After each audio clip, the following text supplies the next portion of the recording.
Hey guys, what's going on? My name is Noah and welcome back to the channel.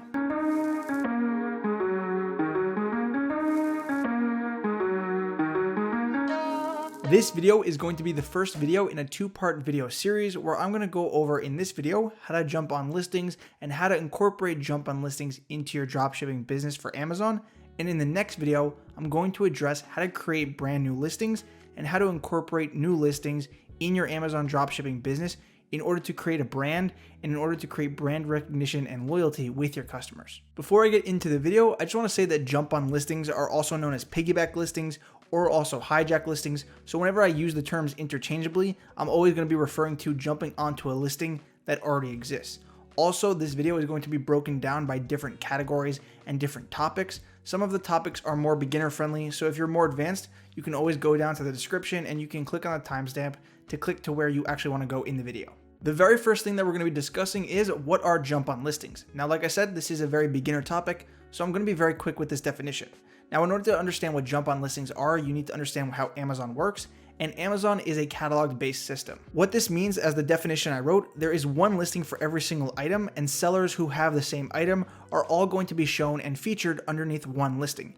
This is unlike eBay, where if multiple sellers have the same item, every single seller has their own listing in the search results. The reason that Amazon likes to put all of the sellers on one listing is because this makes it easier for the buyers, because this way they see all of the different offers underneath one page, unlike eBay where they have to go and search different things and everyone has their own page on eBay. So as a seller, if you have an item and a listing already exists, you can either click the sell on Amazon page. So for example, for this item, which is a Hungry Hippos item, if you wanted to sell it, you would just click sell on Amazon and it would bring up the offer page. So just to quickly show you how that works, let's say that I wanted to drop ship this item. What I would do is I would scroll down and you'll see how I already know that there are multiple sellers. So there are 32 different sellers on this listing, which means that it most likely is a dropship listing or multiple sellers are able to get access to this item. So what I would do is I would scroll down and I would click sell on Amazon. If you do not see the sell on Amazon tab, what you can do is you can hover over inventory, click manage inventory, or you can click add a product. And then from there, you're going to be brought up to this page and you're going to put in the ASIN right here. You're going to press search. Then you're going to see the listing, and after that, you're going to put in your offer. So right now, I'm using a random CTW item as an example, and as you'll see on this item detail page, all I need to do is I need to put in my price, my condition, my quantity, and if you click advanced view, the only other thing that I really put is the handling time, just in case your supplier does take a few days to actually ship out the item. Once you fill in all of this, you might want to put in your custom SKU. After that, you would just click save and finish, and then your item within 15 minutes will be active on the Amazon platform. So now I just want to quickly go over some of the pros and cons to using jump on listings. Like I said, there are two ways that you can list on Amazon. You can either jump on a listing that already exists, or you can create your own listing. One of the pros that we've already discussed in this video is that it's really quick to go ahead and put your offer on a listing that already exists. Put that into contrast with creating your own listing, and it takes significantly more time. So if you wanted to run a business, contact a few manufacturers, get a couple of thousand items, and you can quickly list all of those items and have your business running within a few days. Other than it being a lot easier to go ahead and just list on a jump on listing versus creating your own listing, you also get to see all of the data prior to going ahead and sourcing that item. Put this into contrast again with creating your own listing. You have no data and you have no market research for how well your listing is going to sell. So for example, we're going to be taking a look at the Hungry Hippos listing again, and as you'll see, I already have market data. I already have listing data for this very item. I can go ahead and I can see the Keepa graphs for the prices in the past. I can also go ahead and I can run my Jungle Scout Chrome extension, and this is going to give me a monthly sales estimate. And from here, I can see how well the item is selling. I can see if the sales rank is good. I can also check the reviews, and based off of the Jungle Scout Chrome extension, I can make an educated guess on how many items or how many units I am going to need. One of the other pros that kind of ties into number two is that you are going to be having brand recognition along with the brand that you're selling. So if I wanted to sell Hungry Hippos, this is a Hasbro product. Hasbro spends a lot of money in marketing, so people are already searching up Hungry Hippos. If I wanted to create my own listing and put my own brand name, chances are no one besides myself is going to be searching for my brand. So when I buy a Hungry Hippos item, I'm basically buying their brand name and I'm paying for all of the advertising that they already spend. So now that we've gone over a lot of the pros, what are the cons to using jump on listings? So one of the cons and the first downside is that you have to deal with a lot more competition and almost anyone can find that listing to jump on. this usually leads to a price war and prices can drop significantly. So going back to our example, you'll see that this one has 32 different sellers, which means that 32 sellers are competing for this thing right here, which is called the buy box. And since I have my Keepa extension already open, you'll see how the price can actually fluctuate. It went to $6 at one point, it went to $13.98 at one point, and now it's back down to $9.99, and currently it's hovering at $12.19. So when you have a lot of people competing for all this, the price can fluctuate drastically. The second major downside is that it's harder to optimize a listing and you have less control over what people see and what customers are going to see in terms of the photos, the key product features, the title, and all of that. Most wholesale listings are very basic with only a few photos and only a few product details, as well as some of the photos are not always correct, and there's always very limited information with wholesale listings. Now there are ways that you can go ahead and you can edit this and that you can correct it, but I'm going to be talking about that later on in this video.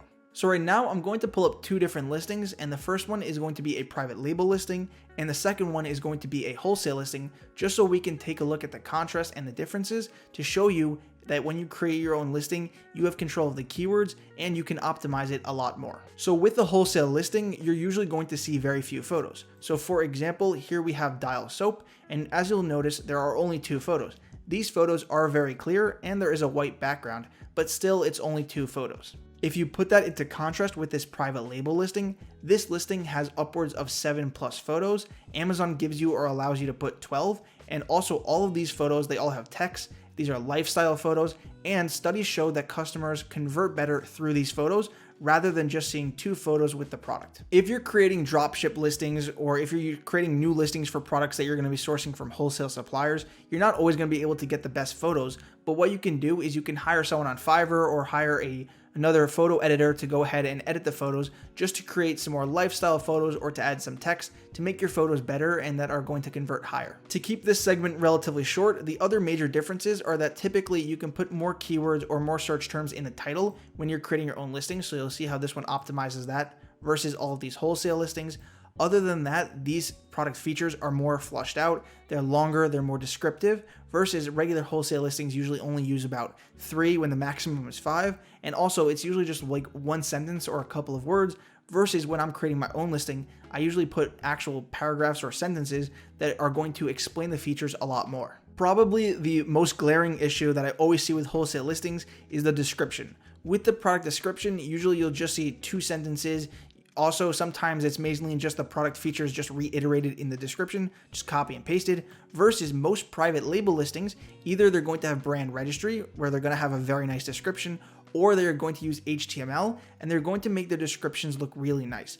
The reason that you want nice descriptions is because when a customer is shopping on mobile on Amazon, the very first thing that they see is the product description over the key features. So this is an overlooked issue with a lot of wholesale listings and something that I try to fix up when I'm creating my own listings. For the second half of the video, I'm going to be showing you what software I use to find the listings, and I'm going to be showing you how I do a little bit of product research. I'm also going to be showing you my jump on strategy, and I'm also going to be showing you how to get a leg up on your competition to allow you to be more competitive, be more profitable, and to grow your business. So right now, I'm going to be showing you how I create offers on Amazon just to speed up the process and how I do it in my business. Now, the manual approach is that you can just go to a website, get the search terms, or actually just get the brand's name. You can also get the UPC code for every item from the brand. And what you would do is you would just go to the search bar, you would put it in, and once you find the listing for the brand, again, I use softwares just to speed this process up. So this software is called DS Amazon Quick View. What I do is I quickly just copy and paste this ASIN right here, copy and paste that, put it in the back end on Amazon. It's going to bring up the listing, and then I would just pop my offer up on that listing. Now this makes the process relatively quick, but the way that I can automate that even faster is by using another software called Scan Unlimited. So what Scan Unlimited allows you to do is it allows you to take a price sheet from your supplier and put it into their software. It then scans it based on the UPC code from the price sheet, matches it up with the listing on Amazon, and then gives you all of the data that you need. And it also allows you to quickly find all of the listings from that supplier. So for example, it scanned this price sheet from CTW. And also I just want to mention that the software is free to use. You can scan up to 1 price sheet per month. So if you're working with a limited amount of suppliers, you can use this entirely for free. Now, once you scan those items, it's going to show you your ROI, your net profit. It's also going to show you the sales rank for that item, how many offers are on that listing. All very useful information that you can quickly see from this software. But best of all, once you click the actual item, if you click the title of it, it's going to bring up the listing on Amazon.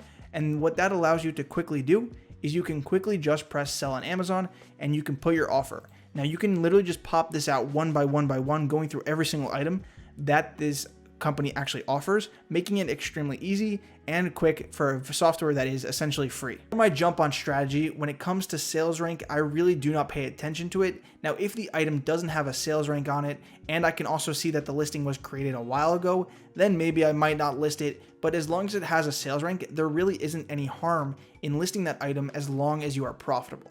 Now, a couple of people do have another strategy where they're more picky with the sales rank. If you want to be more picky and you want to have more thorough research, find items and only list items with over 1 million or under 1 million, rather than, yes, you could do that and you would get more listings that have more sales, but I find that I like to go for volume. And then if I list all of the items that I can from a manufacturer, I could then conduct all of the research, and based off of my findings, I can find what items or what listings are doing well, and then I can curate my listings and remove the ones that aren't selling and keep doing that until I find the best listings from that manufacturer. And then I might even convert those listings to FBA. In terms of how many sellers are on the listing, this is also not really a factor, especially when drop shipping. Again, if you want to do it and you see a listing like the one from the Hungry Hippos had over 30 sellers, then you might not want to list it. But typically with most drop ship listings, the sellers are going to be around like maybe under 10, maybe the max I see is like 15. I usually still list it. And again, I'm going to go over a strategy that is going to help prevent, even if there are a lot of sellers, that you can still get the buy box. Now, the next thing I want to talk about is really important, and that's called optimizing wholesale listings. Not a lot of people talk about this on YouTube, but when you're working with wholesale listings, if a listing is not doing well, or if the listing is a terrible listing, maybe the photo is inaccurate, maybe the information is inaccurate, maybe it has no key bullet points, what you can do is you can go to Amazon seller support, you can contact them, you can send them to the manufacturer's page with the correct item, with the correct image, with the correct product details, and you can tell them what you want them to include in the listing. Also send them the UPC and also send them the ASIN so they can match it up and that they know it's the same listing. And based off of the information and that they can see that it's the right item, they will change it for you.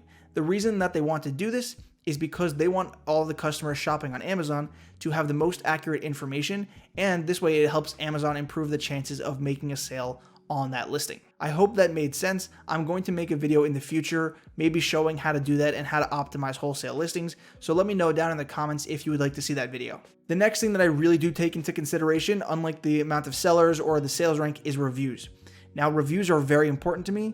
If I see an item that has maybe one review and it's a 2-star review and it says, oh, the item was the wrong color that I didn't like, then it's not really a negative review in my opinion. But if it has like 5 reviews saying that the item is terrible, the item didn't work, the item came damaged, then maybe there's an issue, and I would ask the company about that before listing that item.